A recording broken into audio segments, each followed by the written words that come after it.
भुवनेश्वर में झाड़ाबांति व्यापा पर capital hospital प्रस्तुति राज्य में हईजा रोगी संख्या वृद्धि पाइबा पर कैपिटल हॉस्पिटल नहीं स्वतंत्र प्रस्तुति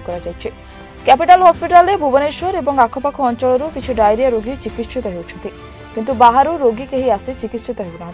डायरिया वार्ड को स्वतंत्र भाव प्रस्तुत कर रखा समस्त व्यवस्था सरी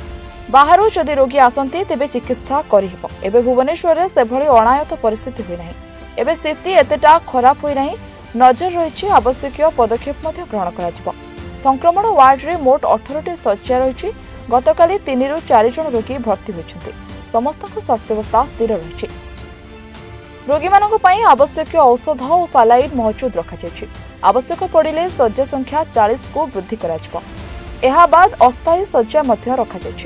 हईजा मुख्यतः एक जलवाहित रोग तेणु फुटा पानी नचेत आक्वागार्ड पानी पिंतु पानी टांके को ब्लीचिंग पकाई सफा रखु शौच हो आसवा पर भल भाव हाथ सफा रखु गरम खाद्य खातु राजधानी हईजा वर्तमान नियंत्रण स्थित रही तथापि सतर्क रहा डॉक्टर रूपवन मिश्र परामर्श देते देखो आमर कैपिटल हॉस्पिटल आमर स्वतंत्र डायरिया वार्ड अच्छी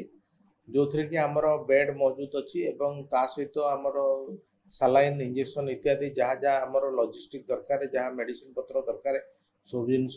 रेडी अच्छी एवं स्टाफ माने भी तांको सतर्क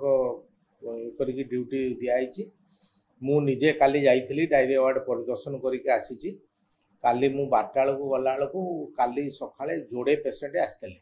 आउ तेणु जोटा नॉर्मली बर्तमान जी डायरिया सब डायरिया गोटे जिनस ईयर थ्रू आउट भी सब बेले पेसेंट रो इनफ्लो रही था तेणु से हिसाब से जहाँ नॉर्मल इनफ्लो आमर कैपिटल हॉस्पिटल बर्तमान बंद सी नॉर्मल इनफ्लो ही रही एक्स्ट्रा सेमती आमर लोक आसी ना एवं आमर जो बेड भी आम पाखे रही तेणुक आम प्रस्तुत अच्छु नहीं एक्स्ट्रा सिचुएशनल सेमती एक्स्ट्रा किसी आसी ना क्लस्टरिंग पेसेंट को एरिया रू अधिक परिमाण में आसबार से भाया आसी ना आमर जो ट्राइडेंट कथा आम जो गोटे इश्यू उठी ट्राइडेंट रू कहीं भी पेसेंट गतकाली सुधा आसी ना हाँ सेमती आम दरकार पड़े आम जमी तार बेड बढ़ेवा से आमर जो डायरिया वार्ड अच्छी सहित अन्य वार्ड गोटे अच्छी आमर चेस्ट वार्डटे आमर सी पेसेंट को अन्य पाने डाइवर्ट करके आम से भी डायरिया पेसेंट रखिपर लोक देखो आमर डायरियाटा आमर वाटरबोर्न डिजीज तेणु पानी माध्यम जेहेतु यहाँ व्यापुची तेणु आमर खाद्य पदार्थ और पीवा पानी को आम फुटेकी पीवा हालोजेन बटिका व्यवहार करवा एवं आमर शौच हवा परे बा खाया पूर्वर आम हाथ भल भाव धोवा बासन कुसन भल भाव धोवा आ खाद्य खाइला बेलू आमर गरम खाद्य खाइबा तेणु एगुड़ा सब आमर प्रिकसन अच्छी बासी खाद्य खाइबू ना तेणु यही सब जिनस गुड़ आम को टे ध्यान देवा पड़ो समस्त को ये आम सचेतन करुँ